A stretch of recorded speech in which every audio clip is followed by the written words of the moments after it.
하나님의 말씀은 열왕기상 2장 26절에서 31절 말씀입니다. 왕이 제사장 아비아달에게 이르되 내 고향 아나돗으로 가라. 너는 마땅히 죽을 자로 돼 내가 내 아버지 다윗 앞에서 주 여호와의 궤를 메었고 또 내 아버지가 모든 환난을 받을 때에 너도 환난을 받았은즉 내가 오늘 너를 죽이지 아니하노라 하고 아비아달을 쫓아내어 여호와의 제사장 직분을 파면하니 여호와께서 실로에서 엘리의 집에 대하여 하신 말씀을 응하게 함이더라. 그 소문이 요압에게 들리매 그가 여호와의 장막으로 도망하여 제단 뿔을 잡으니 이는 그가 다윗을 떠나 압살롬을 따르지 아니하였으나 아도니아를 따랐음이더라. 어떤 사람이 솔로몬 왕에게 아뢰되 요압이 여호와의 장막으로 도망하여 제단 곁에 있나이다. 솔로몬이 여호야다의 아들 브나야를 보내며 이르되 너는 가서 그를 치라. 브나야가 여호와의 장막에 이르러 그에게 이르되 왕께서 나오라 하시느니라. 그가 대답하되 아니라 내가 여기서 죽겠노라. 브나야가 돌아가서 왕께 아뢰어 이르되 요압이 이리 내게 대답하더이다. 왕이 이르되 그의 말과 같이 하여 그를 죽여 묻으라. 요압이 까닭없이 흘린 피를 나와 내 아버지의 집에서 내가 제하리라. 아멘. 오늘 본문에 보면 솔로몬 왕이 제사장 아비아달을 파면하고 쫓아버립니다. 아비아달은 사실은 다윗 왕 시대의 제사장이었고 또 다윗 왕과 어려운 시기에 함께 했던 그러한 제사장이었습니다. 그럼에도 불구하고 아비아달 제사장을 파면하고 쫓아버립니다. 그 이유는 아도니아가 왕이 되고자 했을 때 아도니아의 편에 섰던 것이 이유였습니다.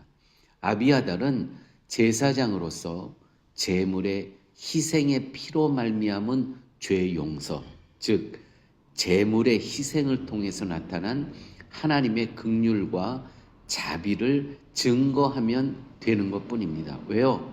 제사장으로서 그것이 제사장의 역할이었던 것이죠. 그런데 아비아달은 아도니아라는 새로운 권력에 눈을 돌립니다.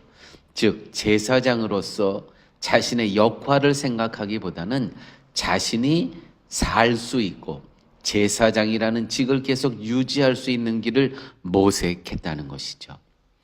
제사장이면서 세상의 힘을 빌려서 자기의 제사장직을 더 유지하려고 했던 것이고 또 세상의 편에 붙어서 더 이 땅에서 잘 살려보려고 했던 그와 같은 모습, 그것을 보면서 솔로몬 왕은 그를 파면하고 쫓아버렸다는 것입니다. 이와 같은 말씀은 사실은 우리 목회자가 정말 귀담아 들어야 될 내용입니다. 우리가 목회를 하는 가운데 어느 나라에서든지 좌파의 정권이 들어설 수 있고 우파의 정권이 들어설 수 있고 성직자는 그 어떤 것에 치우치지 않고 오직 하나님께서 우리 목회자에게 부여해 주신 그 역할만 하는 것입니다. 십자가의 그 긍휼과 자비와 사랑을 전하기만 하면 되는 것입니다. 성도에게는 하나님만이 힘이라는 것, 세상의 권력이 힘이 아니고요, 하나님만이 힘이라는 것, 오늘 이런 본문을 통해서 저희들이 깊이 생각해야 될 그런 부분이라고 믿습니다.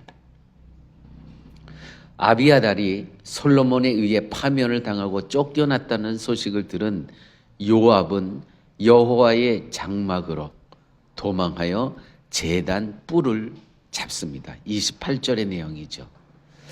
왜냐하면 요압 자신도 아비아달처럼 아도니아를 쫓았기에 자신도 무사하지 못할 것이라는 것을 눈치채게 됩니다. 그런데 요압은 왜 여호와의 장막으로 도망쳐 제단 뿔을 잡는 행동을 하는 것일까요? 그것은 출애굽기에 있는 하나님의 규례를 요압이 알았기 때문입니다. 출애굽기 21장 13절에 이런 말씀이 있습니다. 12절부터 볼까요? 사람을 쳐서 죽인 자는 반드시 죽여라. 지금 이 요압은 다윗 왕 시대에 다윗 왕이 죽이지 말라는 사람들을 복수심 때문에 여러 죽였습니다. 근데 사람을 쳐서 죽인 자는 반드시 죽여라. 만일 누가 고의성이 없는 우발적인 사고로 사람을 죽이면 그는 내가 정한 곳으로 피신할 수 있다. 그러나 계획적으로 다른 사람을 죽인 자는 내 재단으로 피신했을지라도 그를 끌어내어 죽여라. 죽여야 할 자라도 하나님이 정하신 곳으로 도망을 하면 그를 죽이지 말라는 규례가 있었습니다. 여기서 말한 하나님의 정한 곳은 성소이고 바로 법궤가 있는 언약궤가 있는 제단입니다.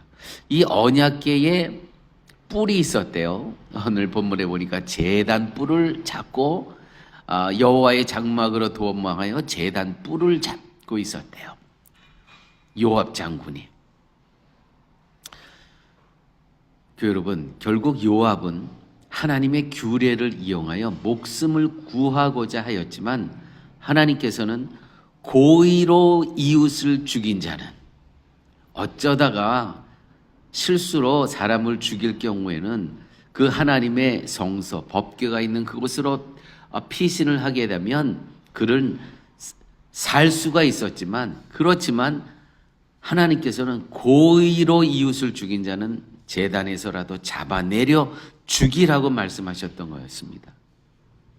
제단뿔은 제단의 그 법궤의 네 구퉁에 이 짐승의 뿔이 있습니다. 소의 뿔이 있습니다. 이 뿔은 무엇을 의미합니까?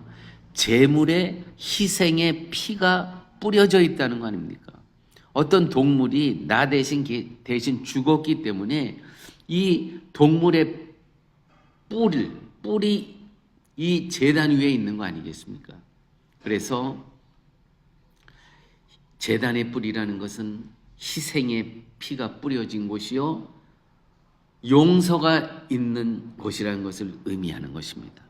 그러므로 제단 뿔에는 회개와 용서가 있어야 마땅한데 요압은 이와 같은 것은 전혀 구하지 않고요. 회개하지 않고요. 자신이 살 수 있는 방법으로 제단뿔을 이용하고 있다는 것입니다. 이처럼 회개 없이 다만 예수님의 십자가의 피를 이용하여 자신이 살 길을 구축하는 것이야말로 악한 것이고요. 하나님 나라에 합당하지 않다는 것입니다. 이것이 하나님의 세우신 기준이었습니다. 우리는 이 기준으로 내 자신을 살피면서 십자가의 은혜를 벗어나지 않는 자로 살아가야 할 것입니다. 십자가에서 내가 회개하고 용서함을 받아야 됩니다. 그것이 하나님 나라에 합당한 자의 합당한 그러한 모습입니다. 그런데 우리는 예수 그리스도의 십자가 아래에 있기만 하면 우리는 모든 것을 다 용서받았다고 생각을 합니다. 아닙니다. 이 요압도요, 그 제단에 뿔만 붙잡고 있으면 다 용서함을 받을 줄 알았습니다. 그렇지만 그렇지가 않다는 것이죠.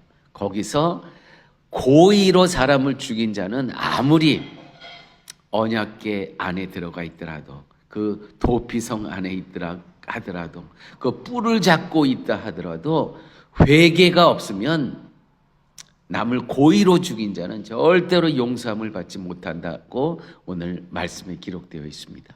여러분, 제단에 뿔을 잡는다. 동물이 죽었습니다. 나 대신 죽은 동물의 뿔이 거기 있는 것입니다. 거기는 회개가 있어요. 거기는 나의 죄를 고백하는 시간이 되어야 되는 것입니다.